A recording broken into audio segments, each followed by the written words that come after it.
প্রেমের গান তোমার, প্রেমের গান তোমার, প্রেমের গান।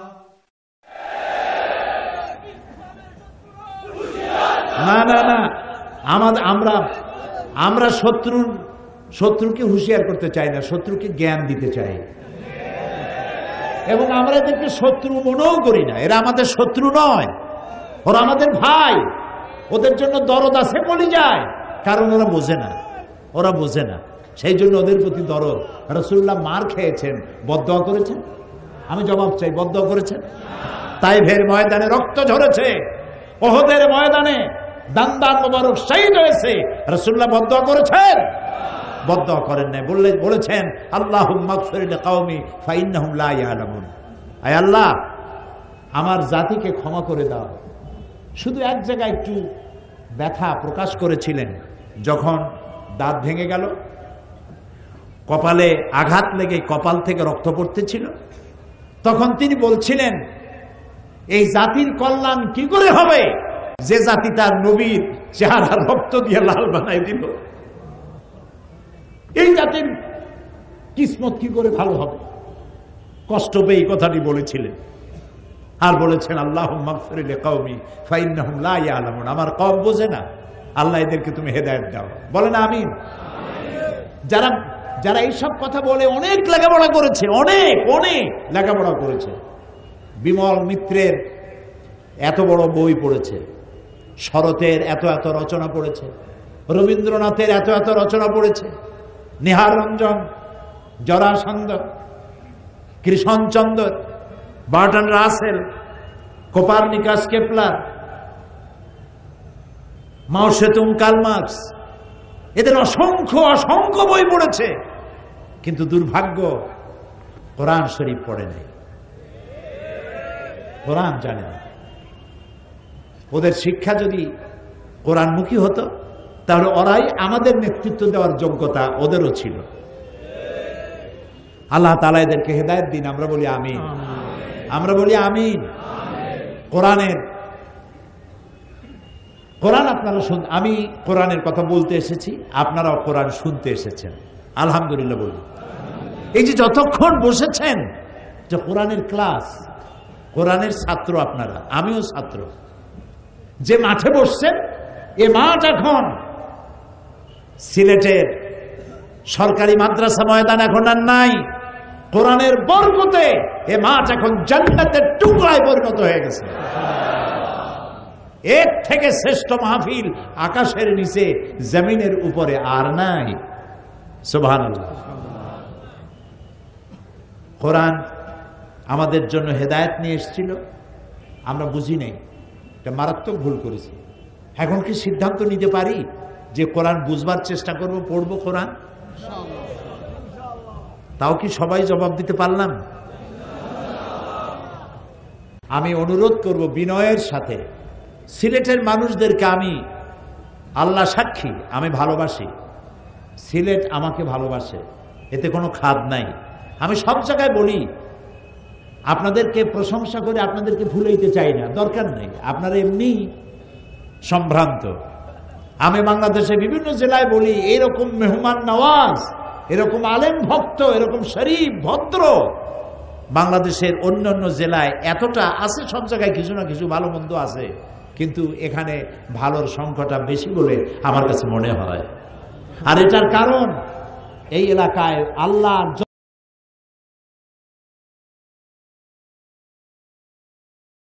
যা খেদমত করে গেছেন, আমাদের অলিউল্লাহরা, আমাদের ওলামায়ে কেরাম, আমাদের সম্পদ।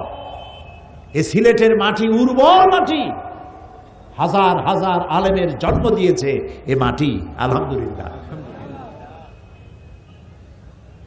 আমি এটাও আল্লাহর কুদরত বলে মনে করি, রহমত বলে মনে করি। 2 বছর পর তাফসীরের মাহফিল সিলেট থেকে শুরু হওয়ার অর্থটা কি? আল্লাহ এখানে কেন কবুল করলেন?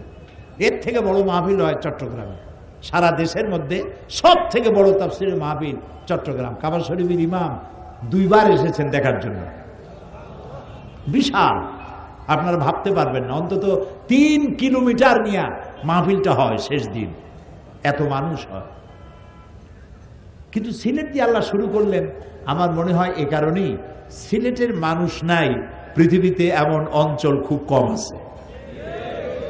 এখান থেকে আওয়াজ মোবাইলের মাধ্যমে ছড়ে যাচ্ছে দিক থেকে দিগন্তে, পৃথিবীর এক প্রান্ত থেকে আর এক প্রান্তে, এক গোলার্ধ থেকে আলাক গোলার্ধে। গত রাত্রেও কাবা শরীফ থেকে মদিনা মুনাওয়ারা থেকে আমার কাছে টেলিফোন করেছে, সিলেটের মাহফিল হচ্ছে তো, তারা এই মাহফিলের জন্য তাওয়াফ করেছে, দোয়া করেছে। লন্ডন থেকে উদ্গ্রীব হয়ে আছে, সিলেটের মাহফিল হচ্ছে তো, আল্লাহ তাআলা করে দিলেন। সুবহানাল্লাহ, রব্বানা লাকাল হামদ বলেন, রব্বানা লাকাল হামদ। আলহামদুলিল্লাহ, আল্লাহ শুকর, কোরআন শুনতে আপনারা এসেছেন। আমার ধারণা ছিল যে সিলেটে তো প্রত্যেক বছর আমি 2 দিন অথবা খুব বেশি টাইট প্রোগ্রাম হলে 1 দিন থাকি, আর বেশি বেশি 2 দিন থাকি, 3 দিন তো থাকিই না। প্রথম দিন লোক বোধহয় কম হবে। আমি আপনাদের অত্যন্ত প্রিয় নেতা ডক্টর শফিকুর রহমান সাহেবকে বলতেছিলাম যে প্রথম দিন লোক বোধহয় কম হতে পারে। উনিও তাই চিন্তা করতেছিলেন, হয়তো বা তাই হতেও পারে। কিন্তু আমি দেখলাম দ্বিতীয় দিন অন্যান্য বছর যা হয় তার থেকেও বেশি লোক হয়ে গেছে। আলহামদুলিল্লাহ, আলহামদুলিল্লাহ বলেন না। আল্লাহ তাআলা, আরে ভাই আমি দেখতে বলিনি, আমার কথা তো বিশ্বাস করেন। আমি সিদ্ধান্ত নিয়েছি, প্রথমত চিন্তা করেছি কোথার থেকে আলোচনা করব। এ তো এক মহাসমুদ্র, এটা কি তাও কয় আসতে। মহাসমুদ্র বললেও ভুল হবে, মহাসমুদ্রের তলদেশে যাওয়া যায়, যাওয়া যায় না? আরে মহাসমুদ্রের তলদেশে যাইতে না পারলে টাইটানিক আবিষ্কার হইল কেমনে? যাওয়া যায় তো, কিন্তু এটার তলদেশে স্পর্শ করা যায় না।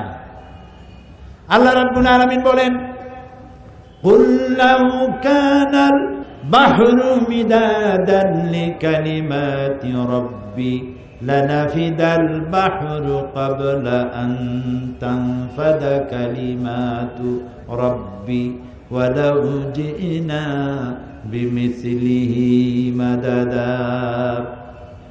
হে নবী, আপনি বলুন, তামাম পৃথিবীর সমস্ত পানিগুলি যদি কালি হয়ে যায়, আর তাই দিয়ে যদি আমার রবের কালেমার লেখা, কালেমার ব্যাখ্যা লেখা যদি শুরু হয়ে যায়, আর কালিগুলি যদি ফুরিয়ে যায়, আবার যদি দরিয়াগুলি কালি দিয়ে ভর্তি করে দেওয়া হয়, তাহলে লিখতে লিখতে সমস্ত পানিরূপ কালিগুলি সব শেষ হয়ে যাবে, আমার রবের কালেমার ব্যাখ্যা লেখা শেষ হবে না।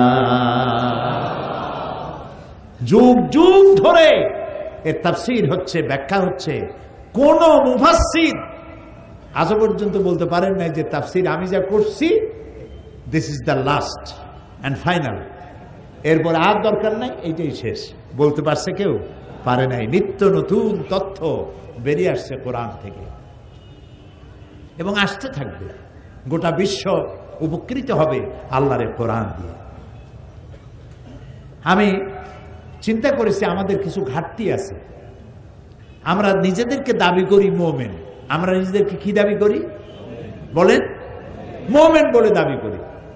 এখন মোমেনদের মোমেন হওয়ার জন্য যে সমস্ত কোয়ালিটি, বৈশিষ্ট্য থাকা দরকার, সেসব বৈশিষ্ট্যের অভাব আমাদের মধ্যে দেখা দিয়েছে বলে আল্লাহ তাআলা মাঝে মধ্যে আমাদেরকে বিপদে ফেলেন, শিক্ষা দেন। এই বিপদ থেকে উত্তীর্ণ হওয়ার জন্য আমাদেরকে কোরআন থেকে শিক্ষা নিতে হবে, মোমেনের বৈশিষ্ট্য অর্জন করতে হবে। সেজন্য আমি সূরা তওবার 112 নম্বর আয়াতটি বেছে নিয়েছি আপনাদেরকে বলার জন্য। এখানে কোরআনে কারীমের মধ্যে সূরা তওবায় আল্লাহ তাআলা মুমিনদের 8টি বৈশিষ্ট্যের কথা বলেছেন। আমি ধীরে ধীরে 3 দিন আসি তো, যদি আল্লাহ রাখেন, বলেন আমিন। এই 8টি বৈশিষ্ট্যের কথা আমি বলবো।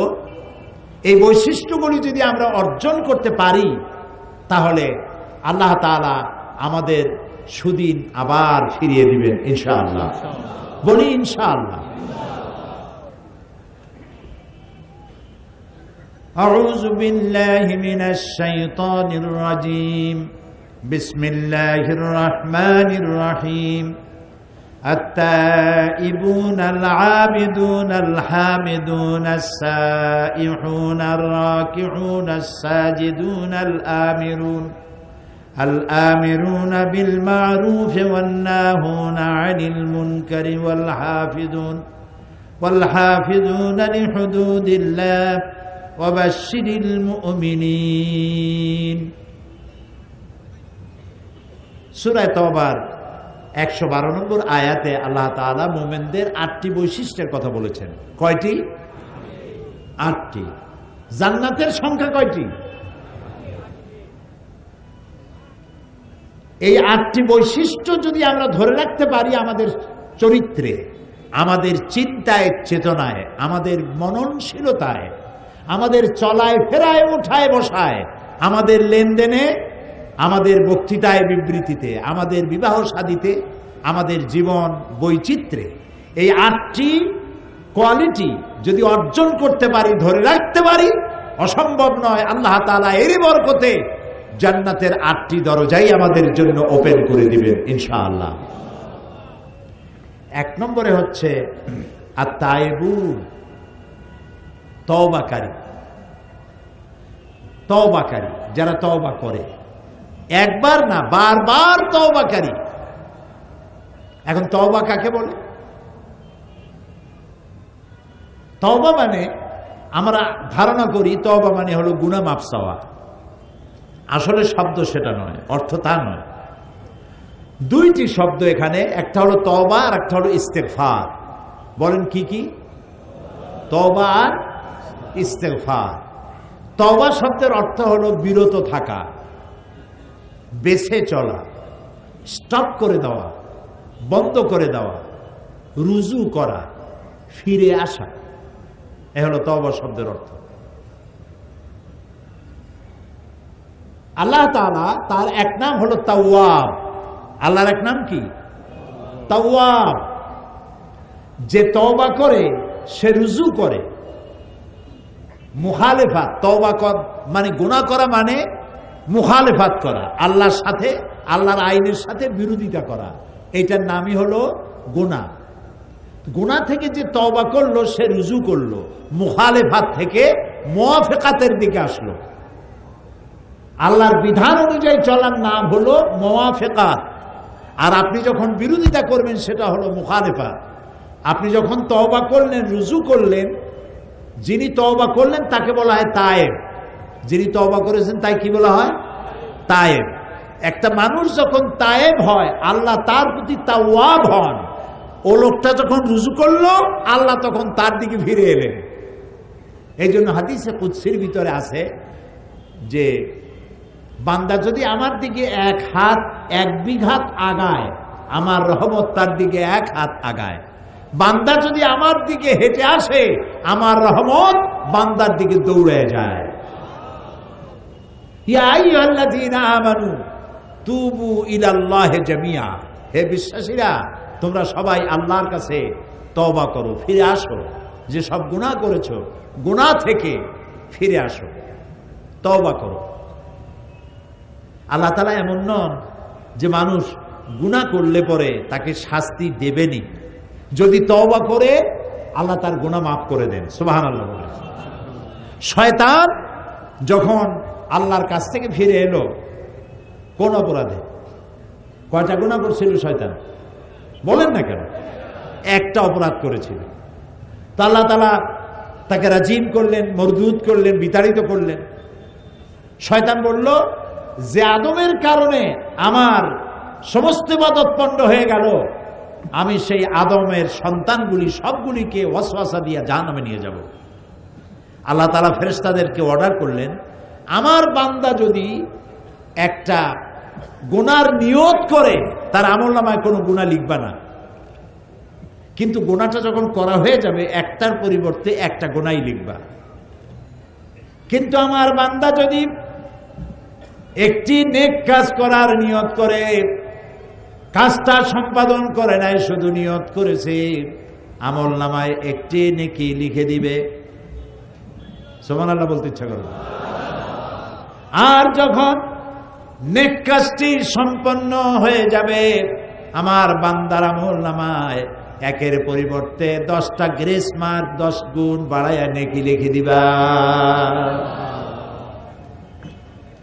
দুনিয়ার মানুষের শাস্তির বিধান দেখেন, কেউ চুরি করলো, ডাকাতি করলো, সে গ্রেফতার হলো, জেলে গেল, 6 মাস পর আবার বেরিয়ে আসলো, আবার অপরাধ করলো, আবার জেলে গেল, আবার বেরিয়ে আসলো, আবার অপরাধ করলো, আবার জেলে গেল। যতবার অপরাধ করবে ততবার জেলে যাবে, আর থানায় তার খাতায় ব্ল্যাক লিস্টে তার নাম লিপিবদ্ধ হয়ে থাকবে, দাগি চোর, দাগি ডাকাত ইত্যাদি। কিন্তু আল্লাহ রাব্বুল আলামিনের সিস্টেম ভিন্ন।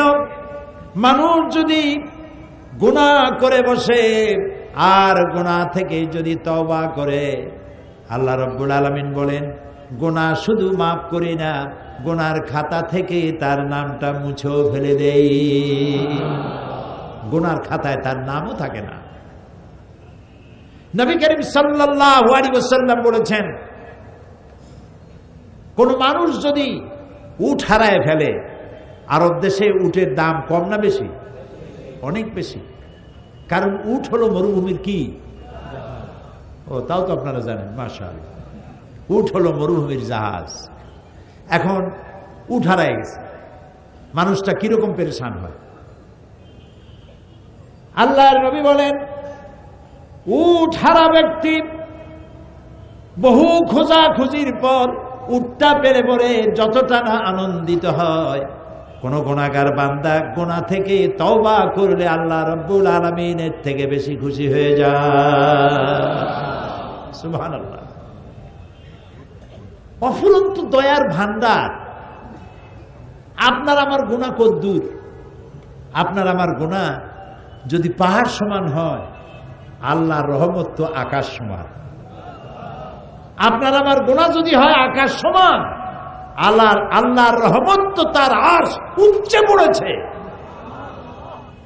আল্লাহ তাআলা বলেছেন, আমার রহমত আর আমার গজব দুটিতে কম্পিটিশন হচ্ছিল। এই কম্পিটিশনে, এই প্রতিযোগিতায় আমার গজব হেরে গেছে, রহমত জিতে গেছে। সুবহানাল্লাহ, সুবহানাল্লাহ। বলেন আল্লাহ, আল্লাহ, আল্লাহ, আল্লাহ। কি মধুর নাম। নবী করিম সাল্লাল্লাহু আলাইহি ওয়াসাল্লাম বলেছেন,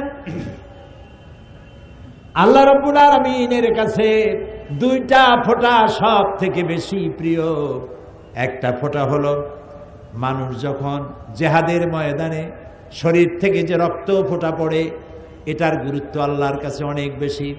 আবার যখন গভীর রাত্রে বান্দা যখন চোখ দিয়া পানি ছাড়ে গুনাহ করেছে বলে অপরাধের ফিলিংস উঠেছে, আল্লাহর কাছে হাত তুলেছে, চোখের পানি ফেলেছে, আল্লাহর নবী বলেন অনুতপ্ত আর অনুশোচনা করে চোখের পানি নাকের অর্ধেক আসতে না আসতে আল্লাহ রাব্বুল আলামিন তার গুনাহ মাফ করে দেন।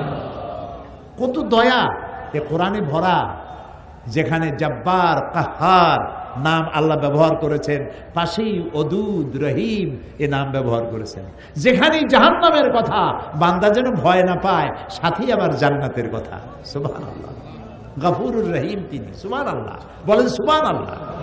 আবারও বলেন সুবহানাল্লাহ, আবারও বলেন সুবহানাল্লাহ। কি দয়া তার। হাদিসে কুদসি আল্লাহ তাআলা বলছেন, কোন কওমের বদআমলের কারণে আমি যদি গজব দেওয়ার এরাদা করি, এটা কি শোনাচ্ছি? হাদিসে কুদসি। আমি যদি কোনো জনপদের মানুষের বদআমলের কারণে যদি শাস্তি দেওয়ার এরাদা করি, এরাদা, ইচ্ছা আর সিদ্ধান্ত, ফয়সালা দুটো এক জিনিস নয়। এরাদা করেছি শাস্তি দেব, কিন্তু সিদ্ধান্ত নেই নাই। সিদ্ধান্ত নেওয়ার আগে, ফয়সালা নেওয়ার আগে যেই জমিনে শাস্তি দিতে চাই, ওই জমিনের মানুষের দিকে আমি আর একবার ফিরে তাকাই। যদি দেখতে পাই গভীর রজনীতে আমার কোন বান্দা বা বান্দি সেজদার ভিতরে কাঁদতেছে, তেলাওয়াত করে কাঁদতেছে, আমার দরবারে দুহাত তুলে চোখের পানি গাল বেয়ে বেয়ে পড়তেছে। এই দৃশ্য যখন আমি দেখি, আমার গজবের সিদ্ধান্ত আমি বদলাইয়া ফেলি। সুবহানাল্লাহ, সুবহানাল্লাহ। বান্দার চোখের পানি আমার গজবের সিদ্ধান্তকে বদলায় দেয়। সুবহানাল্লাহ। আল্লাহ তার রহমতকে 100টা ভাগ করেছেন। কয়টা ভাগ করেছেন? 100 ভাগ। এই 100 ভাগের একটি ভাগ ছড়িয়ে দিয়েছেন গোটা সৃষ্টি জগৎকে। সেই একটি ভাগের যতটুকুন পেয়েছে মুরগি, আপনারা মুরগি তো বলেন নিশ্চয়ই, তাই বলে না? একটি ভাগ পেয়েছে মুরগি, সেই মুরগির বাচ্চার উপরে আক্রমণ করতেছে চিল। মা মুরগি বুঝতে পারে চিল আমারে ছো দিয়ে নিয়ে যেতে পারে, তারপরেও বাচ্চাগুলিকে সিগন্যাল দেয়, একটা আওয়াজ করে, আর বাচ্চা বুঝতে পারে যে এই সিগন্যালের অর্থ কি। বাচ্চা পালায়, ডানার তলে আসে, আশেপাশে কোথায় পালায় যায়, বিপদ সংকেত। আর মা সিলকে তাড়া করে। পাতিশিয়াল আসছে বাচ্চা নেওয়ার জন্য, পাতিশিয়াল বলেন তো, এই পাতিশিয়াল আসছে, পাতিশিয়ালের উপর ঝাঁপায় পড়ে। আপনি মুরগির মালিক, ওর বাচ্চা ধরতে যান, দেখবেন আপনাকে কিভাবে মারে, ঠিক না? যেটুকুন মায়া সে পেয়েছে, 1 ভাগ সারা দুনিয়ায় দেওয়ার পর যেটুকুন সে পেল, ওই ভাগটা আমিও পেয়েছি আমার বাচ্চার জন্য আমার মায়া, আমার মায়ের জন্য আমার মায়া। এই যে Discovery, animal planet, national geography, এগুলি আছে না টিভিতে, এর মধ্যে একবার দেখতেছিলাম ছবি দেখতে দেখতে, এগুলি আমার খুব পছন্দের। অ্যানিমেল প্ল্যানেটের ভিতরে দেখলাম যে একটা সিংহ, সে হরিণের পালকে তাড়া দিয়েছে। হরিণ ঊর্ধ্বশ্বাসে দৌড়াচ্ছে। একটা বাচ্চা, হরিণের বাচ্চা, সে বোধহয় 1 দিন 2 দিন তার বয়স হবে, কি 2-3 দিন বয়স হবে, হাঁটতে দৌড়াইতে পারতেছে না, উঠতেছে পড়ে যাচ্ছে। সিংহ দেখলো সব হরিণ পালায় গেছে, ওই বাচ্চাটার কাছে আসছে। তা আমি মনে করছি বাচ্চাটা এখনই খেয়ে ফেলবে। বাচ্চাটা শুয়ে পড়লো, সিংহী বাচ্চাটাকে হাত দিয়ে এভাবে উঁচু করলো, সে দাঁড়াইলো, আবার পড়ে গেল। এবার ওই সিংহীকে দেখলাম বাচ্চাটাকে এইভাবে ঠেলতে ঠেলতে নিয়ে নিজের বাচ্চাগুলির কাছে নিয়ে গেল, যে কাইত হয়ে শুয়ে পড়লো। ওর বাচ্চারাও দুধ খাচ্ছে, হরিণের বাচ্চাটাও ওই সিংহের দুধ খাচ্ছে। সিংহের পশুত্ব মাতৃত্বের স্নেহের সামনে হার মেরে গেছে। 100 ভাগের 1 ভাগের কতটুকুন পায়া সিংহ তার পশুত্ব ভুলে গেছে, হিংস্র ভাব ভুলে গেছে। এখন চিন্তা করুন তো, 1 ভাগের অতটুকুন পায়া যদি এই অবস্থা হয় সৃষ্টির, তাহলে 99 ভাগ যিনি নিজের ভিতরে রিজার্ভ রেখেছে বান্দার জন্য, তার কত মায়া।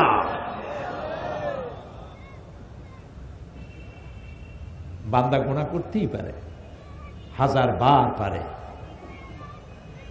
আল্লাহ তাআলা দিনের বেলায় তার হাত সম্প্রসারিত করে রাখেন, যাতে রাতের গুনাহগারেরা মাপ চায়। হাদিস, কিয়ামত পর্যন্ত আল্লাহ তাআলা দিনের বেলায় তার রহমতের হাত প্রসারিত করে রাখেন, যাতে রাতে যারা গুনাহ করছে তারা যেন মাপ চেয়ে নেয়। আবার রাতের বেলায় 2 হাত প্রসারিত করে রাখেন, যাতে করে দিনের গুনাহগারেরা রাতের বেলায় উঠে চোখের পানি ফেলে গুনাহ মাপ চায়। সূর্য যতক্ষণ পশ্চিম দিগন্ত থেকে উদিত না হচ্ছে, ততদিন পর্যন্ত আল্লাহ তাআলা তার রহমতের হাত বিস্তার করে রাখবে। আর তাইবুন, বেশি করে তওবা করো, গুনাহ মাপ চাও আল্লাহর কাছে। গুনাহ মাফ করার ক্ষমতা কারো নাই। গুনাহ মাফ করতে কে পারে? সবাই বলে, ওয়াইজা ফাআলু ফাহিশাতান আও যালামু আনফুসাহুম যাকারুল্লাহ। যখন কোনো মানুষ গুনাহ করে, ওয়াইজা ফাআলু ফাহিশাতান, কোন অশ্লীল কাজ করে বসলো, আও যালামু আনফুসাহুম, অথবা নিজের নফসের উপর জুলম করেছে, অত্যাচার করেছে, গুনাহ করেছে, যাকারুল্লাহ, তখন তার স্মরণ হলো, আহারে আমার তো আল্লাহ আছে। সুবহানাল্লাহ, বলেন না সুবহানাল্লাহ। আহারে আমি তো গুনাহ করে ফেলছি, আমি তো মানুষের মতো কাম করি নাই, আমি তো পশুর মতো কাম করেছি। করে না মানুষে? কি কি করে তো বলার দরকার নেই, আপনি বুঝিয়ে নেন। তা আমি তো পশুর মতো কাম করে ফেলেছি, আমি তো অন্যায় করে ফেলেছি। জাকারুল্লাহ, আল্লাহর কথা তার স্মরণ হলো, ফাস্তাগফারু, তখন সে আল্লাহর কাছে ক্ষমা চাইল। আল্লাহ তাআলা বলছেন গুনাহ করছে বান্দা, আর যখন বুঝলো তার একজন রব আছে, তার কাছে জবাবদিহি করতে হবে, সে গুনার জন্য অনুশোচনা করলো, চোখের পানি ফেললো, আমাকে ক্ষমাশীল হিসাবে বান্দা আমাকে কাছে পাবে। সুবহানাল্লাহ, সুবহানাল্লাহ, সুবহানাল্লাহ। আল্লাহ তাআলা বলছেন ইয়া আইয়ুহাল্লাযীনা আমানু তুবু ইলাল্লাহি তাওবাতান নাসুহা। তওবা নাসুহা করো। তওবা নাসুহাটা কি? তওবা নাসুহাটা হচ্ছে এমন তওবা হবে যে তওবাটা গুনাহ দুই প্রকারের হয়, একটা হয় আল্লাহর সাথে আর একটা হয় বান্দার সাথে। গুনাহ কয় রকম হয়? দুই রকম, একটা আল্লাহর সাথে আর একটা বান্দার সাথে। তো আল্লাহর সাথে যে গুনাহটা হবে সেজন্য আল্লাহর কাছে ক্ষমা চাইতে হবে, এই গুনাহ আর করবো না, আল্লাহ তুমি মাফ করে দাও। আর বান্দার সাথে যে গুনাহটা হবে সেই গুনাহটা যার সাথে হয়েছে, কারো হক নষ্ট করেছেন, আইল কি বলে, কেলানি, ঠেলানি, আইল ঠেলানি করছেন, তারপরে সুদ খেয়েছেন, ঘুষ খাইছেন, যারটা তারে ফিরাই দিতে হবে, যারটা তারে ফিরাই দিতে হবে। ঘুষ তো জন্মের খাওয়া খায়, এই ভোট দিতে গিয়েও টাকা খাই ভোট দিছে। একজন আমাকে বলতেছে যে আমি তো কিছু টাকা নিয়ে ফেলাইছি একজনের কাছ থেকে। তাই বললাম যে ভোট তো তুমি দিবা, তা টাকা নিয়ে দিলা কেন, টাকা খাইলা কেন, নিলা কেন? কই হুজুর, টাকা বড় ভিটামিন যুক্ত জিনিস, এই ভিটামিন যুক্ত জিনিস বেশি খাইলে পরে সমস্যা আছে। এই টাকাগুলো ফেরত দেওয়া লাগবে, যার কাছ থেকে নিয়েছেন তাকে ফেরত দিতে হবে। যতক্ষণ না যে বান্দার হক নষ্ট করেছেন সেই বান্দার হক যতক্ষণ না তার কাছে ফেরত না দিবেন, ক্ষমা না চাইবেন, তিনি যতক্ষণ ক্ষমা না করবেন, আল্লাহ এত মহা শক্তিধর, আল্লাহ রাব্বুল আলামিন এই অপরাধ ক্ষমা করবেন না, করবেন না, করবেন না। নবী করিম সাল্লাল্লাহু আলাইহি ওয়াসাল্লাম বলেছেন আতাদরুনা মাল মুফলিস, তোমরা কি জানো অসহায় দরিদ্রকে? সাহাবীরা বলেন হ্যাঁ জানি। কে? বলল যে যার উট নাই, ভেড়া নাই, গরু নাই, ছাগল নাই, বাড়ি নাই, ঘর নাই, এই তো গরিব। রাসূলুল্লাহ বললেন এই অর্থে আমি বলি নাই। মুফলিস অসহায়, গরিব, দরিদ্র, নিঃস্ব ওই ব্যক্তি হবে কিয়ামতের দিন যে অনেক নামাজ, রোজা, তাহাজ্জুদ ইত্যাদি নিয়ে আল্লাহর দরবারে হাজির হবে, জান্নাতে যাওয়ার মতো সব তার আছে। এমন সময় দেখা যাবে লাইন দেওয়া লোক দাঁড়ানো, একজন এসে বলবে আল্লাহ তাআলা আমি তার কাছে এত টাকা পাবো, আর একজনে বলবে আমার জমিন উল্টাই দিছে, আইল ঠেলছে। আইল কি ঠেলনি করছে? আইল ঠেলিছে, আইল ঠেলে। আর একজনে বলবে ঘুষ খাইছে, আর একজনে বলবে তারে ভোট দিই নাই, এই জন্য আমার ঠ্যাং ভাঙ্গি হাতে ধরাই দিছে। এই নানান রকমের অভিযোগ নিয়ে হাজির হবে কিয়ামতের ময়দানে এই ব্যক্তির বিরুদ্ধে। তো আল্লাহ তাআলা এখন ওরে যদি বলে যে ওর টাকা ফেরত দাও, ওর টাকা আছে ওখানে, ওখানে টাকা চলবে? আচ্ছা টাকা না চললে ডলার তো চলবে, পাউন্ড তা চলবে না। এখানে নেকি ছাড়া আর কিছু নেই। আল্লাহ তাআলা ফয়সালা দিবেন, ওর নেকি দিয়া ওর পাওনা মিটাও। তারপরে ফরজ গেল, ওয়াজিব গেল, সুন্নত গেল, নফল গেল, মুস্তাহাব গেল, যা যা সব কামাই করছিল সবগুলি দেনাদারদের দেওয়ার পরেও রাসূলুল্লাহ বলছেন যে তার পাওনাদার আরো বাকি আছে। তখন আল্লাহ তাআলা ফয়সালা করবেন, ওদের পাপ এর মাথায় দিয়ে একে জাহান্নামে পাঠায় দাও। নাউজ বলেন নাউযু বিল্লাহি মিন যালিক। এটা হলো মুফলিস, এটা হলো অসহায়। এর থেকে দরিদ্র, এর থেকে অসহায় আর কেউ হতে পারে না। আল্লাহ আমাদেরকে মাফ করুন, আমরা বলি আমিন। এই যে কাবা শরীফ তওয়াফ করে আপনারা গেছেন না? আপনাদের তো অনেক পয়সা, সিলেটের মানুষের আলহামদুলিল্লাহ। যারা যান নাই যাবেন, যাবেন। আল্লাহ যাওয়ার তৌফিক দিন, বলেন আমিন, বলেন সবাই আমিন। কাবা শরীফের মজাই আলাদা, সুবহানাল্লাহ। একটি কালো ঘর, কোন শৈল্পিক সৌন্দর্য কাবা শরীফের নাই। কালো পাথর, কালো চাদর দিয়ে ঢাকা, কিন্তু আমি যতবার দেখি আমার কাছে মনে হয় যেন সারা দুনিয়ার সব সৌন্দর্য দিয়ে এই ঘরটা তৈরি করা হয়েছে, চোখ ফিরানো যায় না। এখানে তওয়াফের মধ্যে মানুষ যখন তওয়াফ করে ষষ্ঠ চক্করে একটা দোয়া আছে, আল্লাহুম্মা ইন্না আলাইয়া হুকুকান কাসীরান ফীমা বাইনি ওয়া বাইনা। আয় আল্লাহ তাআলা, তোমার সাথে আর আমার সাথে আর তোমার বান্দার সাথে আর আমার সাথে কিছু দেনা পাওনা আছে। এই দেনা পাওনাগুলি কিভাবে শোধ হবে? তো তোমার কাছে আমার কাছে তোমার যা দেনা ছিল, আমি তো তোমার বান্দা, আমি তোমার গোলাম, আমার কাছে তোমার যা দেনা ছিল তুমি সব শোধ করেছো। সুবহানাল্লাহ বলে। আমি চোখ চাই নেই, একটার জায়গায় দুইটা চোখ দিছো, দুইটা কান দিছো, হাত দিছো, যৌবন দিছো, পাও দিছো, সন্তান দিছো, জায়গা দিছো, বাড়ি দিছো, টাকা দিছো, গাড়ি দিছো, কি দাও নাই?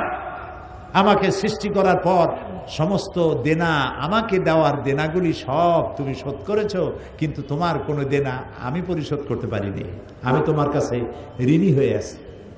এক। দুই নম্বরে, তোমার বান্দার সাথেও আমার অনেক দেনা পাওনা আছে। তোমার বান্দার কাছে যে আমার যে দেনা পাওনা আছে, ওই দেনা পাওনাগুলি আমি যেন শোধ করতে পারি, সে তৌফিক তোমার কাছে কামনা করি। আর আমি যে তোমার কাছে দেনা হয়ে আছি, সেই দেনার শোধ করার একটাই পথ, তুমি দয়া করে আমাকে মাফ করে দাও।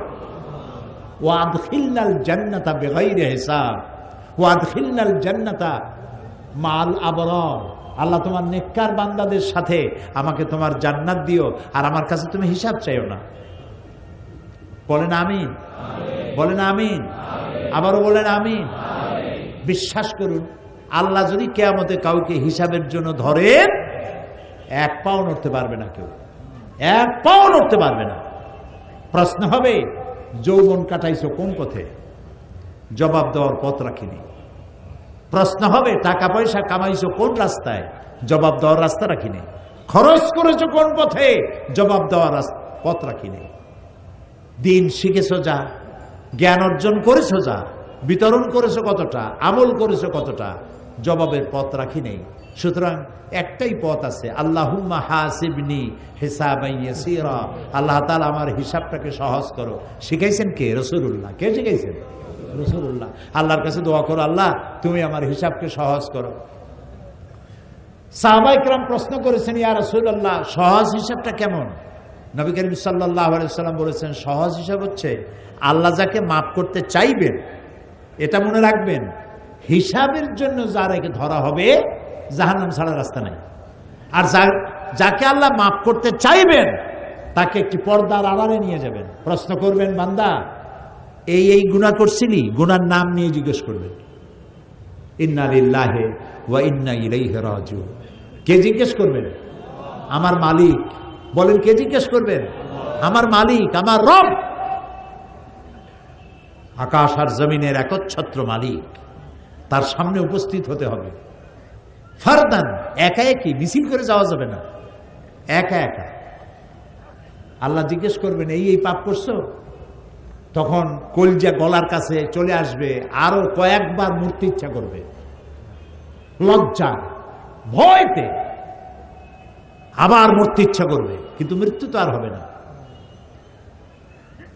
বান্দা বলবে, আল্লাহ করে ফেলেছি, আমি করে ফেলেছি, আমি তোমার কাছে ক্ষমা চাই। আল্লাহর নবী বলেন, বান্দা যখন কাঁদতে থাকবে, ফোপাতে থাকবে, কাঁদতে থাকবে, আর ক্ষমা চাইতে থাকবে, আল্লাহ রাব্বুল আলামিন বলবেন, বান্দারে আমি তোমাকে ক্ষমা করে দিলাম, আমার জান্নাতে চলে যাও। আল্লাহুম্মা হাসিবনি হিসাবান ইয়াসীরা। আল্লাহ তাআলা বলেন, আল্লাহুম্মা হাসিবনি হিসাবান ইয়াসীরা। আল্লাহ তাআলা আমার হিসাবকে সহজ করো। আল্লাহর কাছে কানবেন, দোয়া চাইবেন, আল্লাহ তাআলা হিসাবকে সহজ করে দিবেন কিয়ামতের দিন। অপরাধ প্রবণতা কমাতে হবে, তওবা করতে হবে সব জিনিস থেকে। যারা ব্যবসা করেন, ওজনে কম দিবেন না, খাদ্যে ভেজাল দিবেন না, মিথ্যা কথা বলবেন না। তৈরি হয়েছে বাংলাদেশে, বলতেছেন জাপানি, বলেন এরকম। দরকারটা কি? যেটুকু লাভ হয় এটুকুনি বরকত হবে। মিথ্যা কথা বলবেন না, ঘুষ খাবেন না। সরকার আপনাকে চাকরি দিছে, আপনার বাড়ি ভাড়া দেয়, টেলিফোন বিল দেয়, চিকিৎসার পয়সা দেয়, অফিস দিয়েছে, গাড়ি দিয়েছে, এরপরেও আপনি জনগণের কাছ থেকে পয়সা নেন কেন? সন্ত্রাসী কি শুধু বলা হয় যারা পিস্তল পিঠের উপরে বা বুকের উপরে পিস্তল ঠেকাইয়া যারা চাঁদাবাজি করে তারাই কি শুধু সন্ত্রাসী? না, ওরাও যেমন পিস্তল ঠেকাইয়া, মূল উদ্দেশ্য তো টাকা নেওয়া, মূল উদ্দেশ্য কি? পিস্তল ঠেকাই কয় বাইর করেন, কি বাইর করবো, আছে তাই বাইর কর। তেমন পিস্তল ঠেকাইয়া টাকার উদ্দেশ্যেই পিস্তলটা ঠেকায়, পিস্তল ঠেকাইয়া তা চাঁদাবাজি করা যদি সন্ত্রাসী তৎপরতা হয়, তাহলে ফাইল চাপা দিয়ে ফাইল আটকাইয়া টাকা আদায় করা এই অস্ত্র দিয়ে সন্ত্রাসী তৎপরতার চাইতে জঘন্য অপরাধ। অফিসের একটা ফাইল একটা টেবিল থেকে আরেকটা টেবিলে যেতে 14-15 দিন লাগে। কয় যে স্যার, এ ফাইলেও আজকাল একটু চাটা না হইলে ফাইল নড়ে না। সব জায়গায় পয়সা, হারাম, আপনি হারাম খাচ্ছেন, হারাম টাকা দিয়ে আপনার গায়ের রক্ত তৈরি হচ্ছে, আপনার বাচ্চা পয়দা হচ্ছে, হারাম পয়দা হচ্ছে। শান্তি নাই, শান্তি পাবেন না, ঘুম হবে না। সেই জন্য তওবা করার অর্থই না যে আপনি বারবার তওবা করতে থাকবেন আর অভ্যাস বদলাবেন না। কি বদলাইতে হবে বলেন তো? অভ্যাস বদলাইতে হবে। জমিনের আইল ফেলবেন না। এই শহরে, সিলেট শহর ভালো, ঢাকায় খুলনায় দেখছি 1 বিঘা জমির জন্য সুপ্রিম কোর্ট পর্যন্ত দৌড়ায়। এখানে মনে হয় এগুলি করে টোরে না। আচ্ছা, আপনি যখন মরবেন কতখানি জায়গা পাবেন বলুন? 3.5 জায়গা পাবেন। আর 1 বিঘা জায়গার জন্য সুপ্রিম কোর্ট পর্যন্ত দৌড়াইতেছেন, খুনাখুনি করতেছেন। আহারে, কি বদবখতি! কাজেই জমিনের আইল ঠেলবেন না, চুরি করবেন না, ডাকাতি করবেন না, মিথ্যা বলবেন না, ওজনে কম দিবেন না, মানুষকে ফাঁকি দিবেন না। শিক্ষিত লোকেরাও ফাঁকি দেয়। মানুষ বলে যে শিক্ষা যখন বাড়বে তখন অপরাধ প্রবণতা কমবে। এখন তো দেখি শিক্ষা যত বাড়তেছে অপরাধ প্রবণতাও তত বেশি বাড়তেছে। রাস্তা কাঁচা, হাঁটতে পারি না। রাস্তা যদি পাকা হয় আর ইমান যদি কাঁচা হয়, রাস্তা পাকা, ইমান কি কাঁচা। আর রাস্তা পাকা হয়েছে, আগে চুরি করতে গেলে তাড়া খাইয়া কাদার মধ্যে আটকে যাইতো, আর অমনি ঘাট ঠাইসে ধরা যেত কাদার মধ্যে। এখন তো রাস্তা পাকা, ইমান কাঁচা। বাড়িতে যা ছিল লুটপাট করছে, আপনি দেখার আগেই মোটর সাইকেলে চড়ে ভো করে চলে গেল, ধরতেও পারলেন না। ইমান যদি হয় কাঁচা, রাস্তা যদি হয় পাকা, এতে লাভ নেই। ইমানদারে আগে পাকা বানাইতে হবে। তার অর্থ এই না যে আমি উন্নয়নের বিরুদ্ধে কথা বলতেছি, উল্টা বুঝেন না। শিক্ষা যত বাড়তেছে অপরাধ প্রবণতাও তত বাড়তেছে। আপনি স্কুলে দেখেন, এই যে এখন যে নার্সারি স্কুল আছে না, নার্সারি প্লে গ্রুপ, এতটুকুন বাচ্চা, তার বই এতগুলো, বাচ্চার চাইতে বইয়ের ওজন বেশি। ওগুলোর জন্য আবার বাড়িতে প্রাইভেট মাস্টার রাখতে হয়। কখা পড়বে, কাগজ উল্টাবে কেমনে, পেন্সিল ধরবে কেমনে, ওটার জন্য প্রাইভেট মাস্টার 3000 টাকা দিতে হবে তাকে। আমরা তো যখন ছোটবেলায় পড়াশোনা করেছি, ছোটবেলা বা যদ্দূর পড়ছি, প্রাইভেট মাস্টার কারে বলে আমরা চিনি না। আপনারা চিনতেন? আমাদের কোনো দরকার হয়নি, আমরা বুঝি নেই প্রাইভেট মাস্টার লাগবে কোন কামে। তো প্রাইভেট মাস্টার লাগতেছে কেন? এই জন্য লাগতেছে যে স্কুলে যে টিচার শিক্ষকতা করতেছেন তিনি পাঠদান সঠিকভাবে করছেন না। যদি পাঠদান সঠিকভাবে করতেন তাহলে প্রাইভেট টিচার রেখে যারা সরকারি চাকরি করে, মধ্যবিত্ত লোক, তাদের বাজারের টাকা কমাইয়া কমাইয়া আপনারে পয়সা দিয়া এইভাবে করে ছেলেমেয়েরা লেখাপড়া শিক্ষার দরকার ছিল না। তাহলে আপনি স্কুলে ফাঁকি দিচ্ছেন, আপনি কলেজে ফাঁকি দিচ্ছেন, ইউনিভার্সিটিতে ফাঁকি দিচ্ছেন, ঠিক মতো পড়াচ্ছেন না। হসপিটালের চিকিৎসা যদি সঠিকভাবে হতো তাহলে প্রাইভেট ক্লিনিকের দরকার হতো না। যে দুইটা জিনিস সব থেকে নন প্রফিটেবল হওয়া উচিত ছিল, সেই দুইটা জিনিস সব থেকে বেশি প্রফিটেবল হয়েছে, একটা এডুকেশন আর একটা ট্রিটমেন্ট। আবার ছাত্র ভর্তি করতে যাবেন, সেখানে যুদ্ধ রীতিমতো। ডোনেশন দিতে হবে। চাঁদা নেবে, ওটা সুন্দর নাম রাখছে ডোনেশন। জি, ঘুষ বলা নিষেধ, ওটা ঘুষ না, এটা হচ্ছে বকশিস। তা আবার রোজার দিন একজনে ঘুষ খাওয়ার অভ্যাস, তো টাকা নিয়ে গেছে একজনের, স্যার এই যে, আরে বেটা রোজার দিন তুমি এইটা আমার হাতে দাও, বেয়াদব। কয় স্যার আপনি এটা ছাড়া তো কাজ করবেন না বলেছেন। কয় যে রোজার এই হাতে করে নেওয়া যায়, এই ড্রয়ার খুলে ড্রয়ারের মধ্যে ধুয়ে যায়। অভ্যাস যদি না বদলান আর যদি খালি কান্দাকাটি করেন আল্লাহ মাফ করো মাফ করো, কিছু হবে না। খামো খাই, অভ্যাস বদলাইতে হবে, জীবনটারে বদলাইতে হবে। জীবনটারে কি করতে হবে? বদলাইতে হবে, জীবনটাকে বদলাতে হবে। এই কথাগুলি বিগত 31 বছর 32 বছর এই সিলেটের ময়দানে বলা হয়েছে কোরআন থেকে। জীবন বদলান, আসুন আমরা সবাই জীবন বদলাই। আমি আমাকেও নসিহত করি, সবাইকে নসিহত করছি, আমরা আমাদের জীবনটাকে বদলাই ফেলি, আল্লাহকে ভয় করি। মনে রাখুন, আল্লাহর অবজারভেশনের বাইরে 1 সেকেন্ডের জন্য আমরা কেউ নাই। আল্লাহর পর্যবেক্ষণের ভেতরে আপনি আমি রয়েছি। তিনি আলিমুম বিজাতিস সুদূর সামিউম বাসীর, সব দেখতেছেন, সব শুনতেছেন, এবং আমার অন্তরের খবরও তিনি জানেন। সুবহানাল্লাহ, তাকে ফাঁকি দেওয়ার কোনো উপায় নাই। সেই জন্য আত-তায়েবুন, তওবাকারী, বারবার তওবাকারী। তওবা আমি কি বুঝাতে সক্ষম হয়েছি? আমিন বলি। আমরা যেন জীবনটাকে বদলাই, ওজনে কম দেব না, খাদ্যে ভেজাল দেব না, মানুষকে কষ্ট দেব না, প্রত্যেকটি মেয়ে লোককে সম্মান করব, নারীদেরকে সম্মান করব। এটা যুবকদের জন্য বেশি জরুরি, সবার জন্যই জরুরি। দেখা যায় মেয়েদের কলেজ ছুটি হয়েছে, girls college, girls high school ছুটি হয়েছে, কতগুলো পোলাপান মাথায় এত বড় চুল, হাতে মোবাইল, ধিন ধিন করে নাচতেছে, গেটের সামনে এতিমের মতো খাড়াই রয়েছে। আরে বাবা, তুমি ওখানে গেছো কেন? অন্যের মেয়েকে তোমার নিজের আপন বোন বা মায়ের মতো দেখতে পারো না? নারীদেরকে সম্মান করতে শেখো। হিন্দু, খ্রিস্টান, বৌদ্ধ প্রত্যেকটি মানুষকে সম্মান করো। আমার কোরআন তাই শেখায়। আমার কোরআন বলে কারো দেবতাকে গালি দিও না, কারো দেবতাকে গালি দিও না, কারো মন্দির, কারো প্যাগোডা, কারো গির্জা ভেঙে দিও না, কারো উপাসনালয়ের গায়ে হাত দিও না। প্রত্যেক ধর্মের প্রতি মর্যাদা রক্ষা করো, সম্মান বোধের সৃষ্টি হোক মানুষের প্রতি মানুষের। আল্লাহ রসুল বলেছেন, আল খালকু আয়ালুল্লাহ, গোটা সৃষ্টি জগৎ আল্লাহর পরিবার। সুবহানাল্লাহ বলেন, সুবহানাল্লাহ বলেন। পিঁপড়া থেকে শুরু করে হাতি, টুনটুনি পাখি থেকে ঈগল পাখি, চেলাপুটি থেকে তিমি মাছ, সমস্ত সৃষ্টি জগৎ আল্লাহর পরিবার ভুক্ত। সুতরাং কোনো মানুষকে, কোনো প্রাণীকে কষ্ট দিবেন না। মানুষের প্রতি সম্মানবোধ, নারীর প্রতি সম্মানবোধ, মানুষের প্রতি শ্রদ্ধাবোধ। মাল্লাম ইয়ারহাম সাগীরানা ওয়ালাম ইউআক্কির কাবীরানা ফালাইসা মিন্না। রাসূলুল্লাহ বলেছেন, যে ব্যক্তি বয়স্কদেরকে সম্মান করে না, ছোটদেরকে স্নেহ করে না, সে আমার দলভুক্ত নয়, আমার উম্মত নয়। সোজা কথা। আমরা কি ছোটদেরকে স্নেহ করতে পারছি? না, পারিনি। মসজিদের মধ্যে বাচ্চা দেখলি, ভাই এই দূর দূর দূর। আরে ভাই, ওটা তো কোনো বিশেষ প্রাণীর বাচ্চা না, ওটা তো মানুষের বাচ্চা।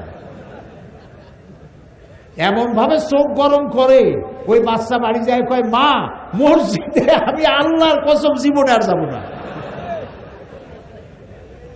এইটা কি করা উচিত হয়েছে বলেন আপনি? ওরে আপনি আদর করবেন, প্রয়োজনে পকেটে 3-4টা চকলেট নিয়ে যাবেন। বাচ্চা যদি মসজিদে দেখেন, নামাজ পড়ে বেরোবার সময় ওরা একটা চকলেট দিবেন। বাচ্চা মনে করবে ভালো তো, মসজিদে আসলেই তো চকলেট পাওয়া যায়, ও মসজিদের অভ্যাস হবে। আপনি তো সর্বনাশ করছেন। নবী করিম সাল্লাল্লাহু আলাইহি ওয়াসাল্লাম এই আচরণ করেন নাই। বাচ্চাদের প্রতি তিনি রহমশীল ছিলেন। বলবো সামনের দিকে ইনশাআল্লাহ। আজকে কথা শেষ করে দিয়ে এইভাবে যে আমাদের অভ্যাসটা বদলাইতে হবে। কি কি বলছি মনে আছে তো? তাও কথা কেন, কথা না বললে আমি বুঝি কি? মনে আছে? মনে আছে? আল্লাহ মনে রাখার তৌফিক দিক জোরে বলেন আমিন। আমি মোনাজাত করব, মোনাজাতের জন্য দাঁড়ানো ভাইদের বসতে হবে। আপনারা তো জানেনই, আমি সবসময় বলি যে মোনাজাতটার আদব হলো বসে মোনাজাত করা। একটু বসেন, এতক্ষণ কিন্তু আমি একবারও বলিনি যে আপনি বসেন বসেন বলিনি। এখন বলছি, আদর করে বলছি, সম্মান করে বলছি, বসুন, মোনাজাতে আমরা অংশ নেই। জীবনটাকে বদলাবো, এটা শপথ নিলাম আজকে। জীবনটাকে, যার যে বদভ্যাস আছে, আমি জানি আমার কি বদভ্যাস আছে, আপনি জানেন আপনার মধ্যে কি বদভ্যাস আছে, আপনি জানেন কত জায়গায় আপনি আল্লাহর সাথে নাফরমানি করেন, আমিও জানি আমি কত জায়গায় আল্লাহর সাথে নাফরমানি করি। আল্লাহ এবং রসুলের সাথে নাফরমানি হয়, এই সমস্ত কাজ থেকে আল্লাহ তাআলা আমাদেরকে রক্ষা করো, আমরা বলি আমিন। তো আল্লাহ তাআলার কাছে তওবা করতে হবে, গুনাহ মাপ চাইতে হবে, আর ওই বদভ্যাস আর করব না। মা বাপকে সম্মান করব, ছোটদেরকে স্নেহ করব, ওজনে কম দেব না, খাদ্যে ভেজাল দেব না, মানুষকে ফাঁকি দেব না। চিকিৎসার নামে, এবার ডাক্তারদেরকে বলছি, যারা চিকিৎসক, সব না, আমি তো বলছি নসিহত আমার জন্য, রাগ করতেছেন না তো?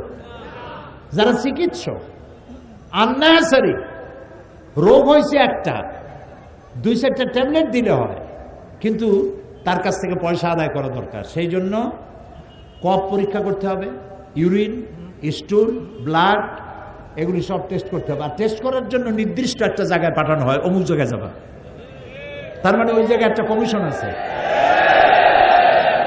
তো আপনি তো ভালো কাজ করতে পারলেন না, আপনি মানুষ, আল্লাহ আপনারে একটা চিকিৎসার মতো মহৎ সেবা করার একটা যোগ্যতা আল্লাহ আপনাকে দিয়েছেন, সুবহানাল্লাহ। কত মলিন মুখ, আপনার হাতের ছোঁয়ায় আল্লাহর রহমতে হাসি ফুটে, সুবহানাল্লাহ। মা বাপ বাচ্চা নিয়ে আসে, রুগী নিয়ে আসে, মুখ মলিন, আরে বাঁচবে কিনা? ডাক্তারের একটু আদরে ছোঁয়ায়, ডাক্তার যদি একটু ভালো ব্যবহার করে, কি হয়েছে, ভালো হয়ে যাবে ইনশাআল্লাহ, আল্লাহ আল্লাহ করেন। তবে মনে রাখবেন, ওষুধে কিচ্ছু হবে না, আল্লাহর রহমতে হবে, আপনি তো ভালো হয়ে যাবেন, এত চিন্তা করেন কেন? এগুলি বলতে হবে। আর নামাজ পড়বেন, আল্লাহ আল্লাহ করেন। আমার আবুল আম্বিয়া, সমস্ত নবীদের পিতা ইব্রাহিম আলাইহিস সালাম, তিনি বলেছেন, ওয়াইজা মারিতু ফাহুয়া ইয়াশফিন, আমি যখন অসুস্থ হই আমারে কে ভালো করে? আল্লাহ। কে ভালো করে? আল্লাহ তাআলা ভালো করেন। রোগীদের সাথে ভালো ব্যবহার করুন, ভালো আচরণ করুন। এখন ডাক্তার যদি হয় বদমেজাজি, রুগী একবার আসছে ওষুধপত্র দিয়ে দিয়েছে, আবার আসছে তুমি এখনো মরো নাই, এই রকমের ডাক্তার হইলে তো তার কাছে আর আসবে না। মেজাজটা ভালো করতে হবে। প্রয়োজনের অতিরিক্ত টেস্ট দেওয়ার দরকার নাই, প্রয়োজনের অতিরিক্ত ওষুধ দেওয়ার দরকার নাই। আমি এক ডাক্তারকে জানি, যে ডাক্তারের মাথার উপরে লিখে রাখছে, আমি নাম বলবো না, তাহলে আপনারা সবাই তারে ওখানে যে ভিড় করবেন, তার মাথার উপরে লিখে রাখছে, আপনার যদি পয়সা কড়ির কোনো সমস্যা থাকে, অভাব থাকে, আমাকে বলতে লজ্জাবোধ করবেন না। আলহামদুলিল্লাহ বলুন। তা আপনি যদি ডেলি 1-2টা রুগী ফ্রি দেখেন, আপনি কি না খায় মরবেন? 2টা গরিব মানুষকে প্রতিদিন যদি ফ্রি দেখেন, সুবহানাল্লাহ, ওই লোকটা খুশি হবে, আল্লাহ আপনার ইনকামে বরকত দিয়ে দিবেন। শিক্ষক বললাম, ডাক্তার বললাম, আর আমার সম্প্রদায় যারা আলেম ওলামা আছেন, আমি তো আলেমদের পর্যায়ে পড়ি না, আমি তো একজন আপনাদের মতো তালিবি ইলম। তারাও মানুষকে উপদেশ দিবেন, নিজেও উপদেশটা নিজেও পালন করবেন, এবং কোনো কিছুর বিনিময় নয়, উদ্দেশ্য থাকবে আল্লাহর রহমত কামনা করা এবং মানুষকে হেদায়েত করা, এটাই থাকবে উদ্দেশ্য। কোরআন বুঝানো থাকবে উদ্দেশ্য। কোরআন বুঝাই নাই বলেই এই জাতি মুসিবতে পড়েছে।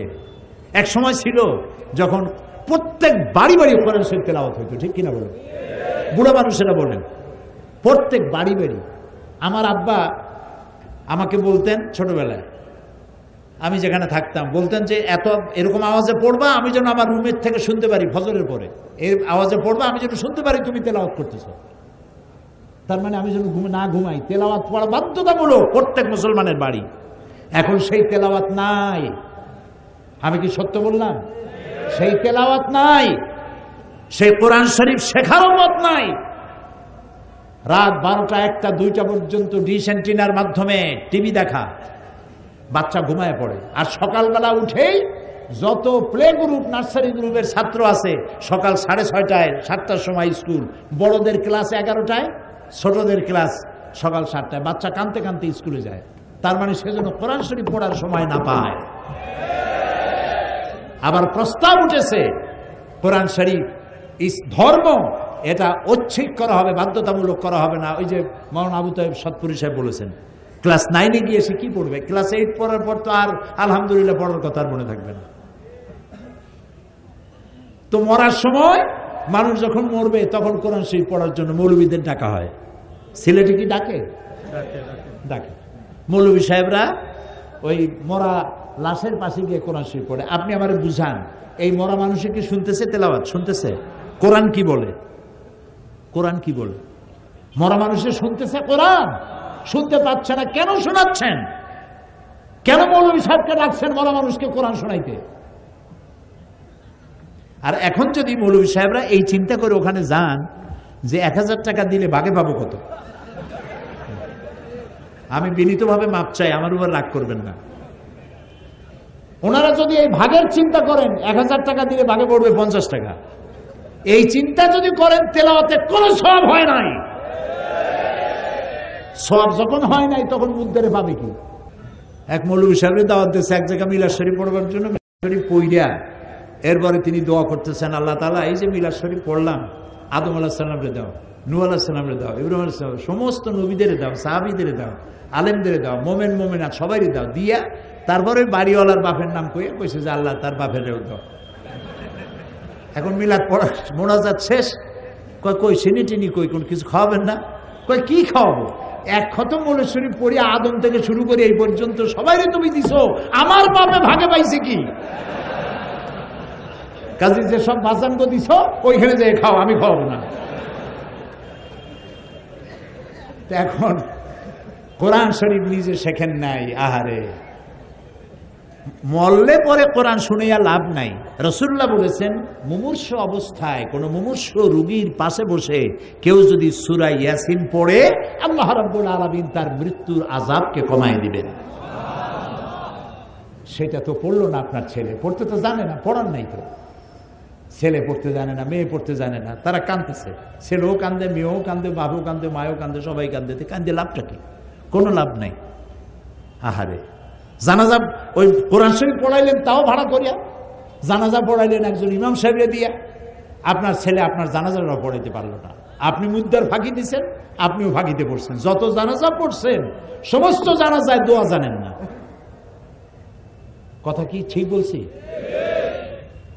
আল্লাহু আকবার বলার পরে, প্রথম আল্লাহু আকবার বলার পরে কি দোয়া পড়তে হয়, তারপরেরটা কি পড়তে হয়, তারপরেরটা কি পড়তে হয়? যদি বলি কয়জনে জানেন হাত উঁচা করেন, তাহলে হাত কি কম উঠবে না বেশি উঠবে? কম উঠবে, সেই জন্য উঠাইতে বললাম না। তা আপনি মুদ্দারে ফাঁকি দিচ্ছেন না, এই ফাঁকিতে আপনি নিজেও পড়বেন, আপনার জানাজাও এরকম ফাঁকি মার্কা জানাজা হয়ে যাবে। নাউযুবিল্লাহি মিন যালিক।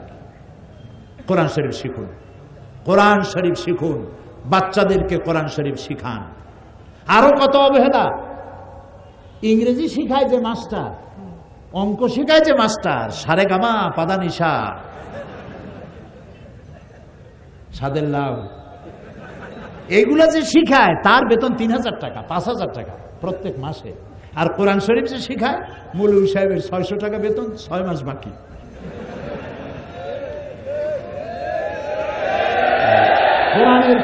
কোরআনের প্রতি এই অবহেলা যে জাতি করবে, ওই জাতির অগ্রগতি উন্নতি হবে না, হবে না, হবে না।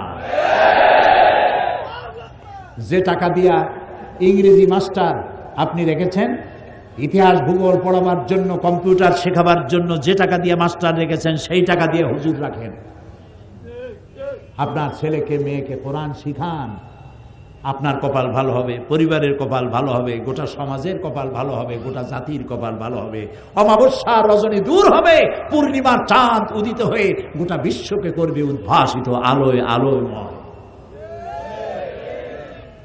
ওয়াখির দাওয়ানা আলহামদুলিল্লাহি রাব্বিল আলামিন। বাকি কথা কালকে হবে আর পরশুদিন হবে ইনশাআল্লাহ।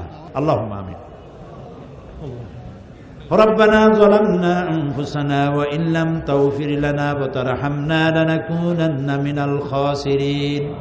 আয় আল্লাহ তাআলা, হাজার হাজার মুসলমান নরনারী দীর্ঘ কয়েক বছর পরে এই সিলেটের ময়দানে কোরআনের মাহফিলে তোমার দরবারে হাত তুলেছি, মেহেরবানি করে আমাদের জিন্দেগির গুনাহ মাফ করে দাও রব্বুল আলামিন। আমাদের মা বাপ যাদের দুনিয়া থেকে বিদায় হয়ে গেছে, কবরগুলিকে জান্নাতের টুকরা বানায়া দাও। রব্বির হামহুমা কামা রব্বায়ানি সগীরা, সবাই পড়েন রব্বির হামহুমা কামা রব্বায়ানি সগীরা। আয় আল্লাহ তাআলা, দীর্ঘ 2-3 বছর পর এই মাহফিলের আয়োজন এই ময়দানে যারা করলেন, আঞ্জুমানে খেদমতে কোরআন, আল্লাহ এর সাথে যারা জড়িত আছেন, আল্লাহ তাআলা তুমি মেহেরবানি করে তাদের জিন্দেগির গুনাহ মাফ করে দিও। কিয়ামতের দিন আল্লাহ তাআলা এই কোরআনের সুপারিশ তাদের নসিব করে দিও। আল্লাহ তাআলা তামাম পৃথিবীতে মুসলমানেরা যত জায়গায় বিপদে আছে, সমস্ত বিপদগ্রস্ত মুসলমানদেরকে আল্লাহ তুমি সাহায্য করো রব্বুল আলামিন। আমরা যারা তোমার দরবারে হাত তুলেছি, আমাদের স্ত্রী পুত্র পরিজন সবগুলিকে দিনদার, ইমানদার, নামাজি, পরহেজগার বানায়া দাও। আয় আল্লাহ তাআলা, আমাদের দেশ সহ তামাম পৃথিবীতে মুসলমানেরা যত জায়গায় বিপদগ্রস্ত, মজলুম, কথা বলতে পারে না, নজরবন্দি, গৃহবন্দী, আল্লাহ দয়া করে তুমি তাদের সাহায্যকারী হয়ে যাও। ইসলামের বিরুদ্ধে যত ষড়যন্ত্র চলছে, সমস্ত ষড়যন্ত্রের মোকাবেলায় আল্লাহ তুমি আমাদের শত্রু এবং আমরা এর মাঝখানে তোমার রহমত দিয়ে আমাদেরকে পর্দা দিয়ে ঢেকে রাখো আল্লাহ তাআলা।